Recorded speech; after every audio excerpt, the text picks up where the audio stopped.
feel like we've kind of gone back to the start of summer Ucal, where these mistakes are happening. TT, though, quick towards a first pick Renekton. We saw this banned in the previous game.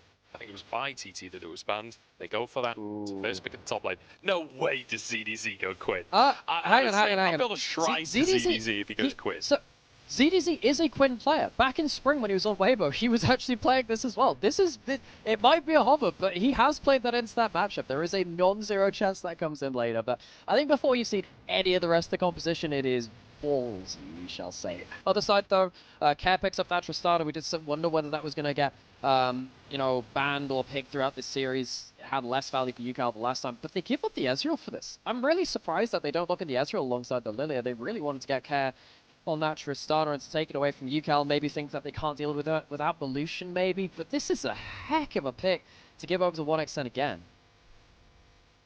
Certainly would be. I mean, 1xN, so far so good at the Ezreal. That one moment at the end of game number 2 is sort of marred it. But honestly, like, his performance on this pick has been pretty insane so far. We've seen a lot of strange top hovers. I don't talk about any of them until they're locked in. But CDC is a guy that has been willing to experiment in the top lane of the past. Oh, and it's not going to happen today. No. We've been baited and outsmarted because Santo He just types in K on the keyboard. It's like, oh, I'll have one of the. Oh no, that's the one I wanted. I'm so sad. You know, weirdly, Kale can be really, really good into your bruiser archetypes. You can kite them for forever. One day we'll see that champion come back. It has been many years since that champion has graced Summoner's Rift and the power that she once did. Of course, Beichuan doesn't have a jungler locked in just yet. Could be looking to go towards something triple frontliney in terms of either the Maokai or the Sejuani, but he would realistically like to go towards the Zyra that is now banned, or something like that brand. I also think that the Nidalee could also be quite powerful with the amount of setup you have too. Wouldn't surprise me to see actually the Nidalee banned away. I wonder if that'd be a better spot than the brand, given the amount of setup already locked in. Long taken off the board away from Ucal here. I am curious what the bottom lane is going to look like for FPX, because, you know, Deokdam having a bit of a better game of it in the second game of this series, right up until 1xN solo killed him in the mid lane. I feel like Deokdam and Live have been a 2v2 that have had their ups and downs over their time in the LPL.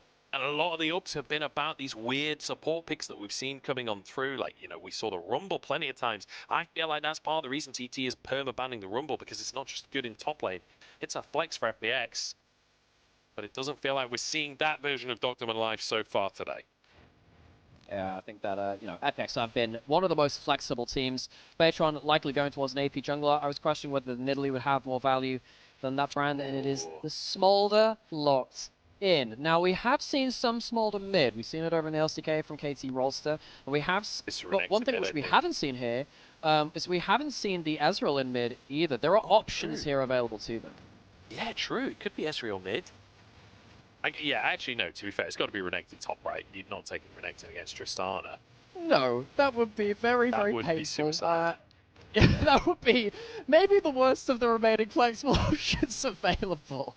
As we now see, I mean, look, Ucal has played a lot of weird stuff. You know, weirdly, if this was Invictus Gaming, I would have said, yeah, Nady will take that mid lane. But this is Ucal. Ucal has been the guy to pick out newer AD carries mid. And, you know, I never want to discredit the amount of flexibility, because maybe something's worked in scrims in the other way. This will be the Smolder mid, it will be wave clearing, and I think with the nerfs to Tristana, Smolder feels safer in that lane. Now, this is something that's been played elsewhere. A little bit of LCK. Smolder mid has come through, but not a lot. BDD won with it, so that's nice. But yeah, this is a rarity, to say the very least. But, I mean, we'll have to see how this one goes. We've criticised Ucal in this series for not really pulling his weight, especially in that second game. Maybe the Smolder is the answer. I mean, Smolder's definitely a champion that if you're not playing that hot and you're an AD carry main, just lock in Smolder instead. You don't have to be good. You can just press Q. Just stack up, just wave clear. Tristana, less powerful than she was. Is this part of the innovation which could bring ThunderTalk once again ahead in this series? FPX, last game, I think they showcased that they do have their macro chops on still. TT, they have been winning a lot of these early games. They have been playing well around their skirmishes and the team fights, but if they are coming into them at a disadvantage on the map, FPX can very much take it to them as well. We've had a close series all said and done. I'm glad that it has been close. Will it continue to be so? We'll have to see as we come through into this third game.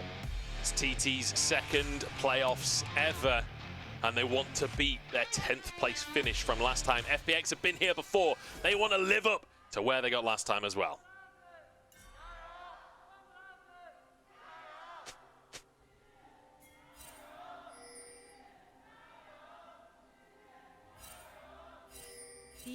I feel like these Gyos are oddly underwhelming today, I'm not going to lie to you. But I'm excited about the game, even if the audience isn't that excited. Last time around, though, in spring, FPX managed to make it to 5th, 6th, knocked out by NIP in the end, but they were that close. They were 1, or I guess 2 games away from making it into the double elimination here in the LPL. So TT, they'll be looking to try and make it at least as far as that again, but they've got a long way to go if they want to make it. They've got to get through 2 more rounds just to match what they did in spring. And I think FPX, they gained a lot of hype around that spring, and it was sad that they didn't get towards that, those upper echelons into that double elimination. They just so happened to run into NIP on the best form they've been in the entire year. They found their mojo, and they managed to take down FPX. So, FPX, can they find themselves that moment to finally kind of realize that potential they've been promising us this entire year? Will TT do a little bit of the same coming from lower echelons, but they still potentially could show us something pretty big here with their varied carried performances. Deokdam steps up, Life is here as well, and all things considered, a good trade onto Feather there. And I like the ward into the brush there from Deokdam while he's got a wave in front of him, so 1xN can't hit the Qs. Nicely played to get into that lane despite the kind of cheesy brush play coming out from TT. Ucal, it's not the greatest start to the small to mid lane. Yeah, and now when you've got Fleet Footwork, which has been nerfed, and you also have the Absorbed Life, which has been nerfed as well coming into this, you are less survivable than you were. Yeah, Trista's also been nerfed, and she also falls behind to, she falls prey to some of those nerfs as well. You can't afford to be taking trades like that. Didn't start the W as well, so it's not going to have that wave control. Trying to get maximum stacks out of this early game. Does have that level 2 now, so it has a little bit more safe wave clear. As soon as that bomb is on Ucal's head, he can't even auto the wave for a little bit. Needs to fully respect care, but it's the level 2. And for Ucal, you're not necessarily looking to win the lane, right? All he needs to do is survive the lane and get those stacks. Up on the top side, though, Hoya doing the exact opposite of that. Went for this Renekton very early in the draft. And you do expect the Renekton to win out the matchup against the K'Sante. You expect him to leave this lane with an advantage. So far, so good from Hoya. This draft as well, wouldn't surprise me to see Renekton one-shot someone in mid-game. If you get a good enough laning phase and you get yourself to one item, you're going to be one-shotting people. So Hoya does have a lot of power in this draft. We've seen a lot of Renekton priority in the LPL. Because of that, you win lane, you go into mid game, things get really nasty after that point. So eyes on Hoya to see if he can bring himself a little bit more onto the damage profile. ZDZ underneath the tower here. Hoya, okay, forces the flash out from ZDZ. That's the kind of pressure we're looking from an early pick. Renekton, 1xN, nice little sidestep on the knock-up from Life. Beichuan is here in the bottom side, but the Zenith Blade goes wide, and it should mean that FPX just walk away. It's just a little bit of poke coming out from Beichuan. In the meantime, though, MilkyWay immediately moves into that top side to get some deep vision. And I'm guessing that says first time ever. That means the first time mid lane Smolder here in the LPL. We did see in top lane. In fact, ZDZ played at top lane for Weibo back in spring, so we have seen it in that role now. This is the 3rd role now for the Little Dragon. Has graced us in the last year or two. Yeah, last year? Was it released in spring? Look, it's this champion which has been released recently all the same. Ucal might get Dofin out. I mean, this is how you deal with a Smolder, right? Put massive pressure. Okay! Does manage to flash out of tower range, but that was about as close as they come. Very lucky to get away with his life, and Ucal, importantly, surviving the dive. What Ucal can also do now, because Keb has no HP and has to recall, is survive for another wave. Now, I don't know whether he would have been able to soak another wave without that dive coming through, but your first back of the game for a mid laner is very, very important. So Care gets himself that Vamp Scepter, he's happy with that, but Smolder is not expected to have a good first back. Because he manages to survive that and Care has to recall a little bit earlier and take off that pressure, now means that he gets to recall, and we'll see what his first back is. If he gets himself those cooldown boots, I think he'll be quite happy. He's actually gone for a tier, so slightly different to the kind of standard Essence Reaver start that we usually see from the bottom lane. I'm kind of curious what build Ucal will end up going for at the end of the game. We have seen tier builds from Smolder over the time that he's been a champion, but generally speaking, with the way Essence Reaver is currently, that has been the choice. But could indicate that maybe he goes more towards things like the Liandry's and just goes for ability spam. So we've seen a lot of Shojin, we've seen some Triforce, and we have seen some Essence Reaver as well. But with the Muramana in, you're probably not expecting Essence Reaver because you don't need the double mana item. So either way, we'll track that as well. Got the cloth armor in inventory as well. I doubt it's going to be an Iceborne Gauntlet. That's we did see some Iceborne Gauntlet at the Smolder points as well. But hey, I doubt it's gonna be that one here. But still, I'm gonna watch and wait and see what Ucal's got cooking up for us. Yeah, we'll keep our eyes on that one. Can quite often be the kind of Muramana, Liandry's sort of vibe. We'll see, we'll see. But so far, quite an early game, but TT very happy with how it's going because they've just passively built up a massive lead. Look at 1xN CS especially down in the bottom side. I have to assume quite a big wave is crashing for Deokdam to sweep up. I certainly hope there's a big wave for Deokdam to sweep up because otherwise he's just 15 CS down in the laning phase. Yeah, it's going to be at least 10, and that's just from 2v2. Ezreal Leona is a strong 2v2, because if you connect with the Zenith Blade from Leona, Ezreal's not going to miss that Q, and it means you proc the Leona passive. And then if you get the Shield of Daybreak afterwards, Ezreal is very, very good at keeping procking that on. He's taking a bit of damage here, but I mean, Feather can obviously come back again. 1xN very happy to 1v2. MilkyWay trying to get involved as well, but 1xN wasn't tagged. MilkyWay still only level 5 anyway, so no sleep to come into the play. As Ucal moves down and checks out the other dragons in the area.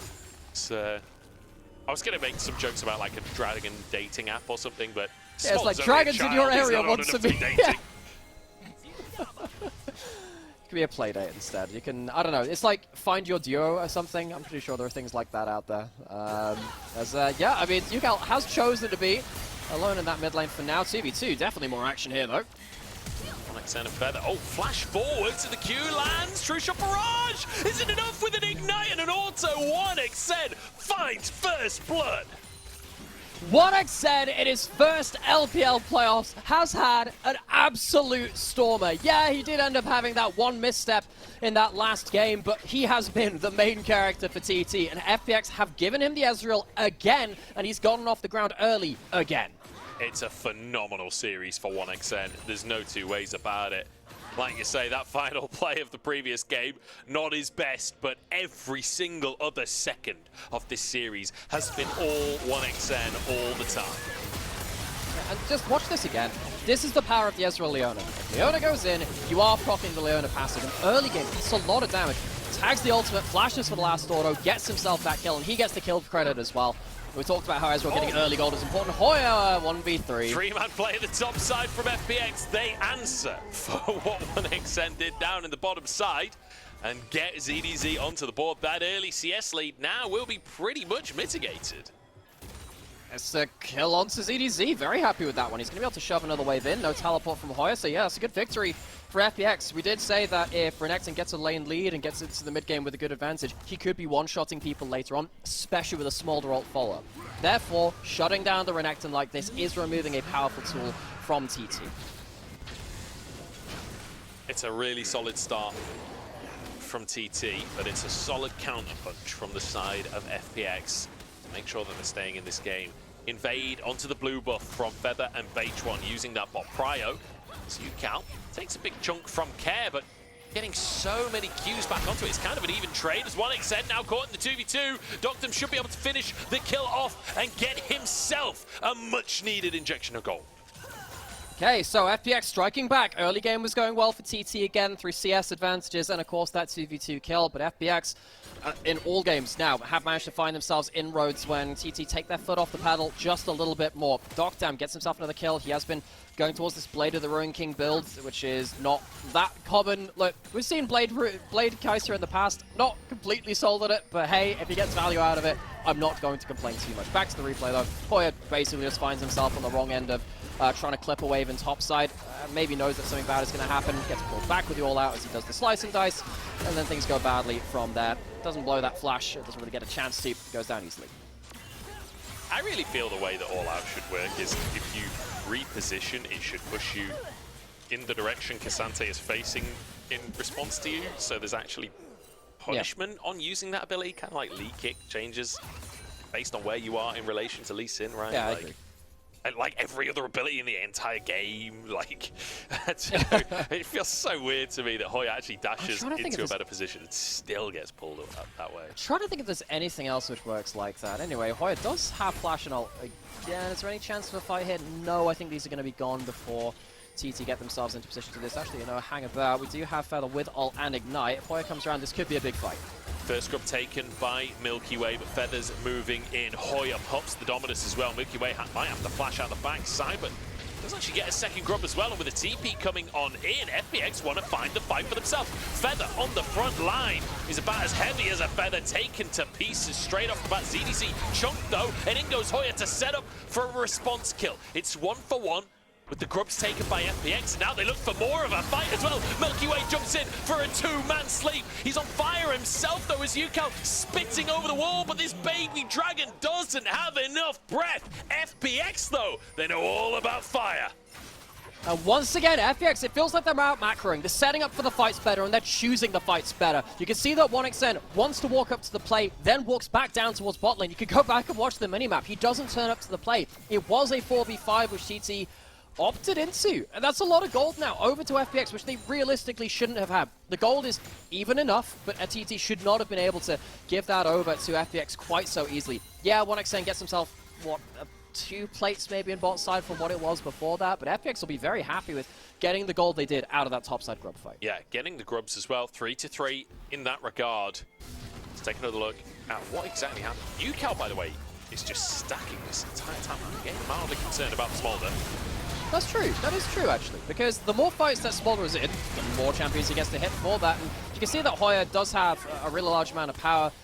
Bit of a misuse Smolder roll, and I think maybe TT bought into their own hype just a little bit too much at this point. They're the ones which overstepped this time. Typically, it's been FPX doing that, but to me, the biggest thing during this, look at the minimap, 1xN chooses not to be at that fight. He was walking up towards it. He leaves after a while, assuming that TT were going to back off. Yeah, I mean, it's ultimately a 4v5 for TT. Yeah. Pretty much choose to take that. Doesn't work out for them. 4.2, there's a true shot barrage.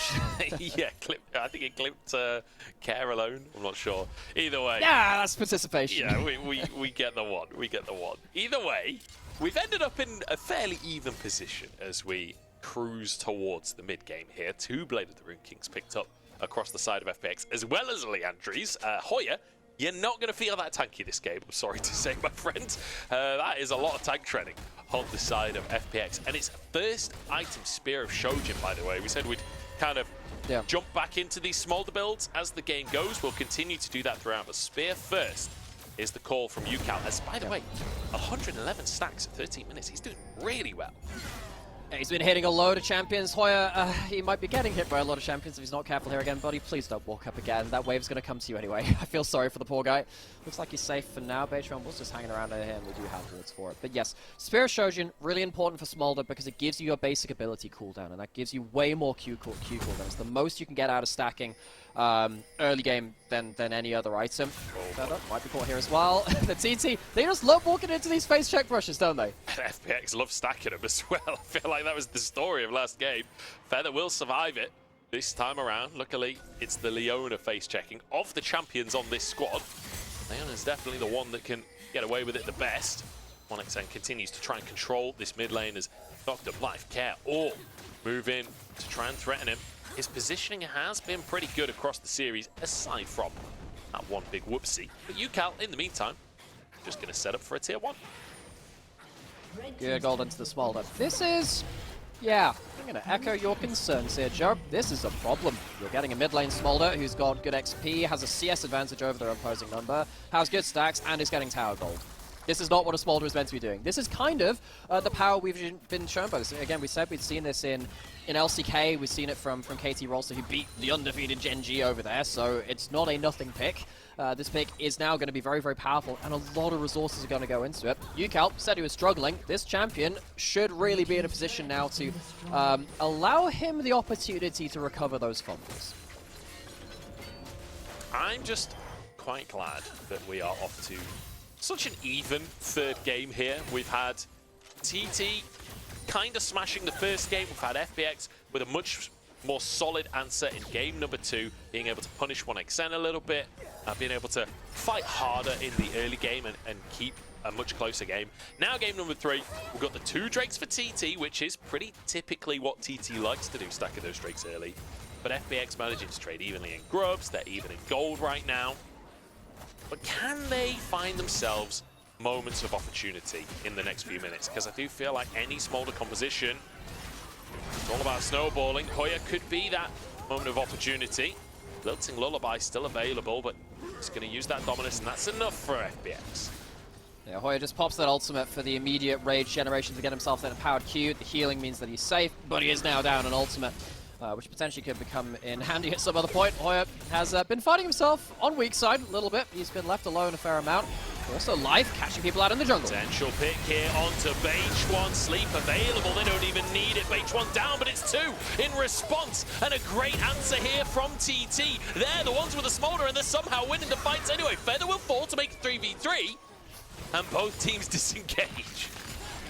But I mean, did we just forget what Brand does, FPX? You just ran straight into a Brand who full combos the enemy team. You're absolutely right. This is not a team which should be winning these fights like in that kind of manner right now. Not with the Smolder being the big part of that damage, but FPX, they give more gold over to these carries of TT. They don't get themselves that tower take in the mid lane from the Herald either, and they're also going to give some damage over to TT on their own mid turret at the same point. Overall, bad trade from FPX.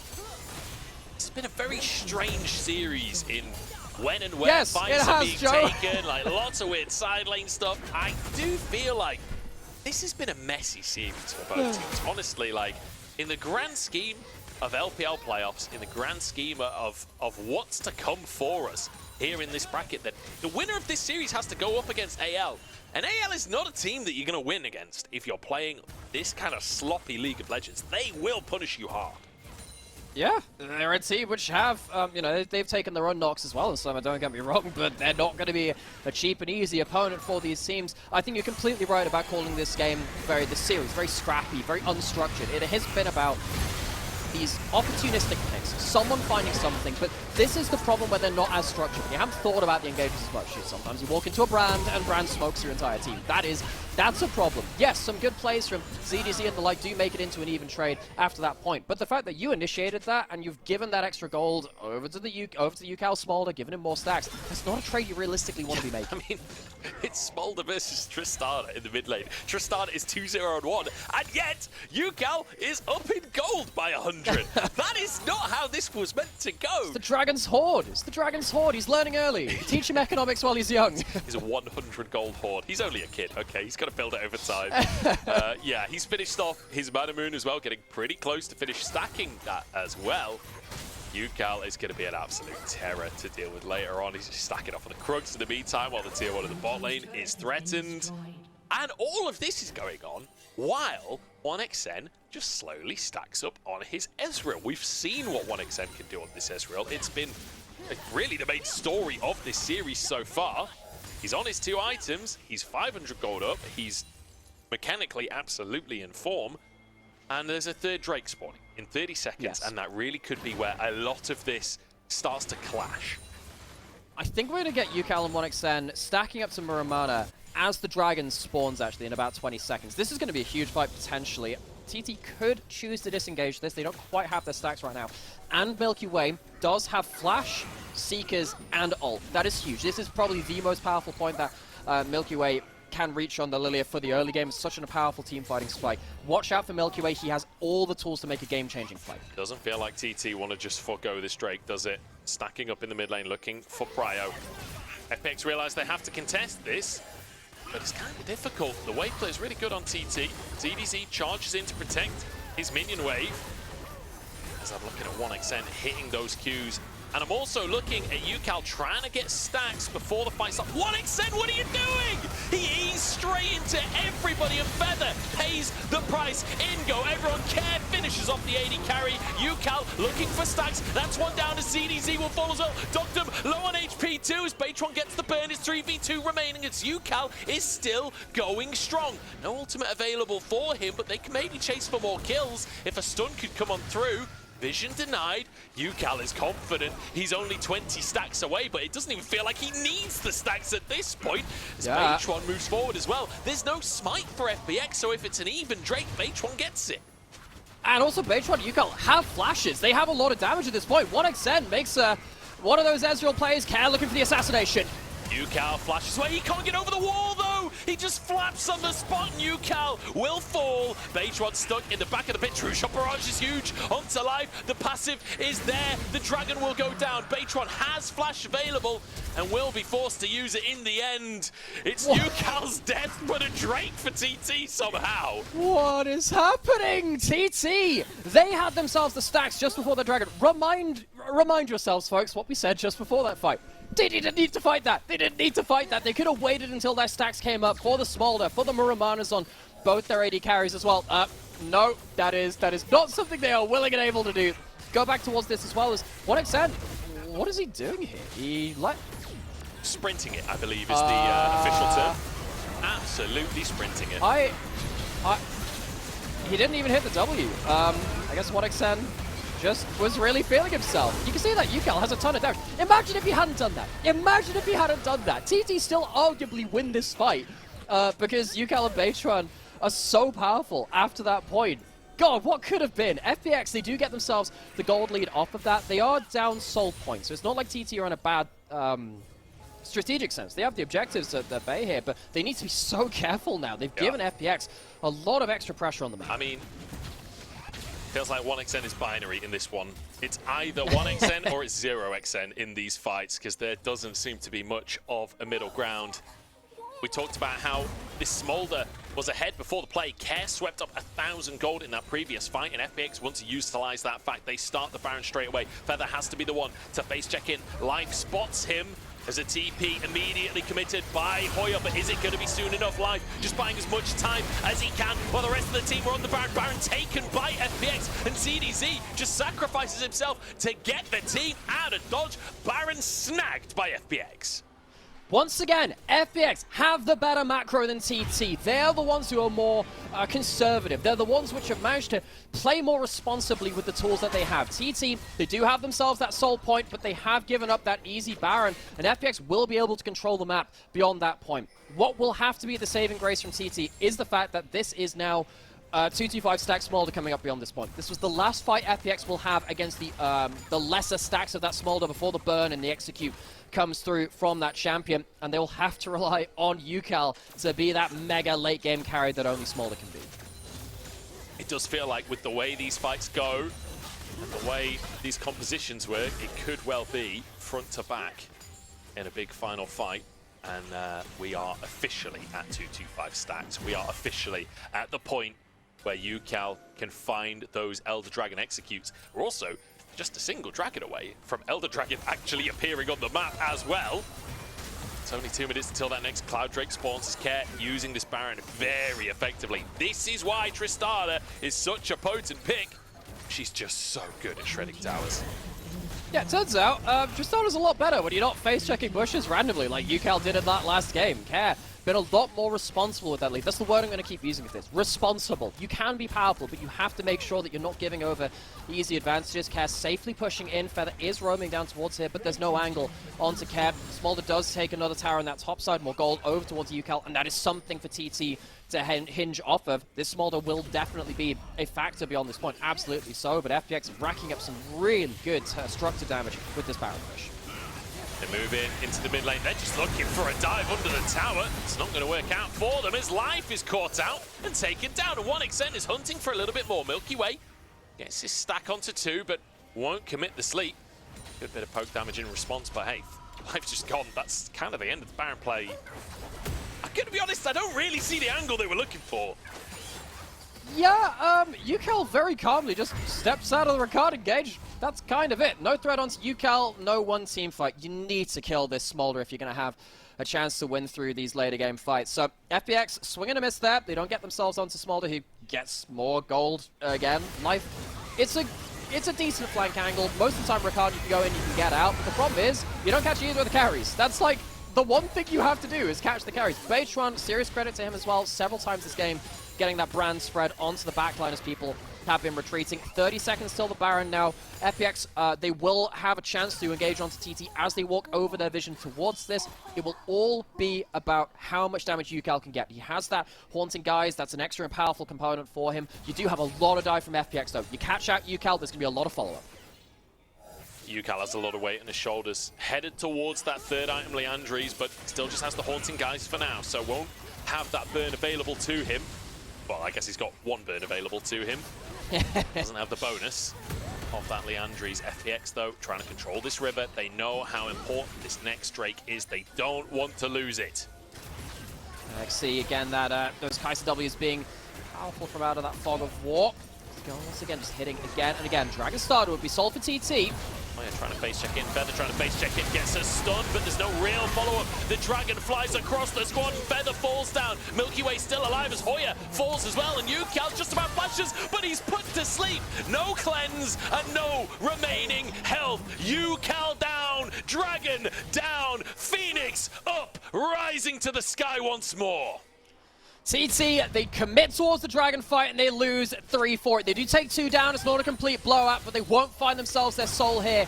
Leaves it questioning whether they should have committed towards this in the first place. It is a single Cloud Dragon going over to the side of FPX, and you can always keep stacking up on that smolder. You can always build more items on the likes of your Azrael and the Brand. They're not going to fall off particularly hard in this game, but I guess they start to see themselves in a situation where they can fight. They have the stacks on the smolder, but look how hard it is to play this front line at this point. Feather goes in and doesn't get a great ultimate. The thing which saves them a little bit here is the fact that there is actually a pretty good Brand ult onto the front line, which means at least a lot of that damage is done. Beichuan gets some good damage down there, but it was really hard for Hoya to play out this fight. If you're playing front to back with that Renekton, it really does suck once you get towards these late game fights.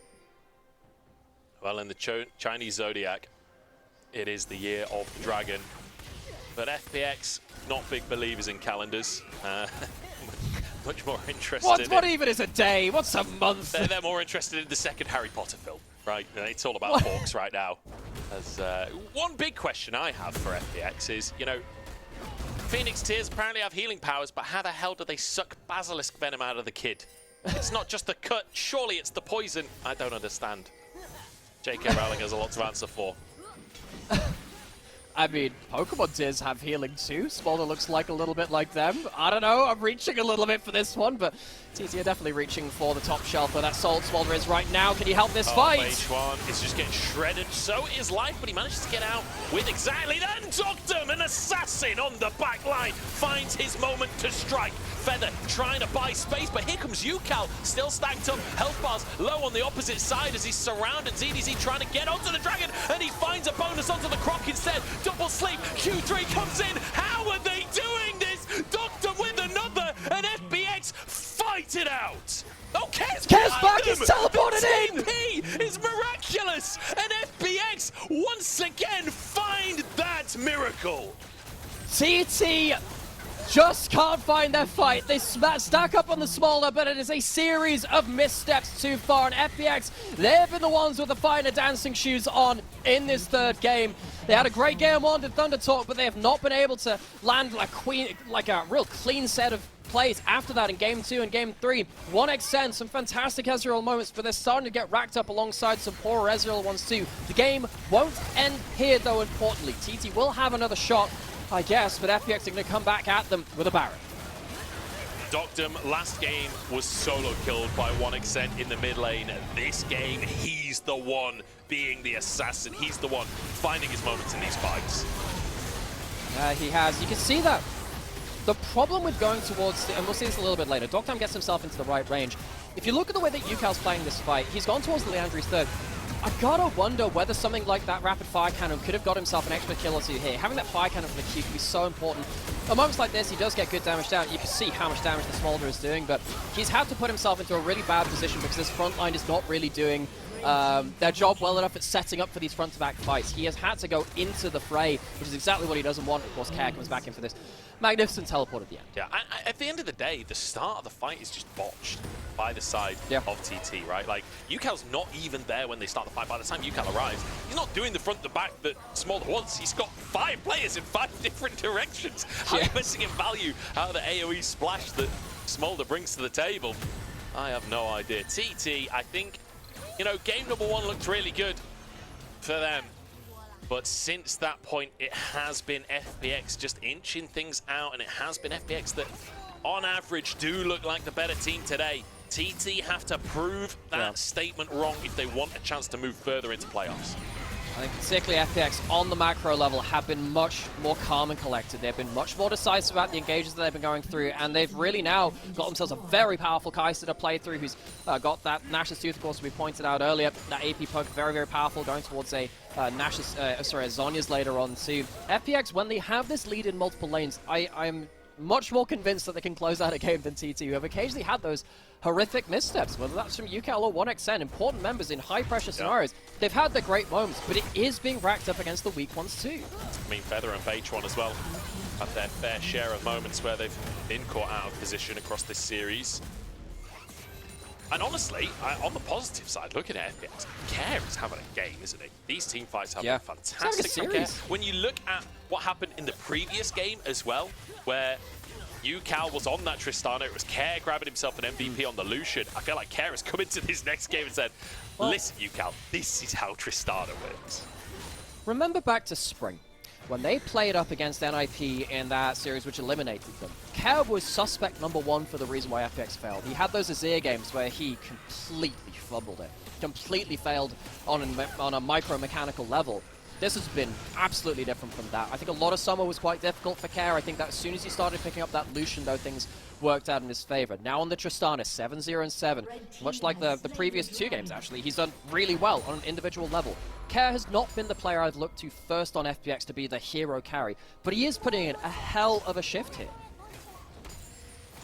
With him stepping up, with Deokdam as well, having a much better game than really the previous 2, I'd say. Does feel like this is FPX on the cusp, and Life has been so chunked in so many of the fights. He's only died 2 times. It's honestly pretty impressive how much he's managed to help get as away a resource. With. Yeah, I mean, look, he's playing Rakan. That's what you got to do on Rakan, right? But still, it always watching good Rakans makes me nervous. It's been an LPL specialty for a while. We've got a skin for that as well. Catch on to Hoya. He's not that tanky as you've been saying. That's Steric's down as well. Big cooldown for these fights. Deokdam hunting for an extra one onto the croc. Won't quite find it. Speaking of Deokdam, we're beyond discussions of build at this point because he's just got so many items. He's got all of his evolves. It doesn't matter. He's gonna be a monster in the fights. Like this is the problem with Kai'Sa. I mean, Ezreal's on the other side too. Very much no stranger to that. Sometimes Kai'Sa just builds stuff and it just works eventually. Sometimes you're sat there. Remember the Duskblade build where you sat there thinking, well, it's not great. Then he hits 4 items and you have the incredible cooldown. That can be nasty as heck.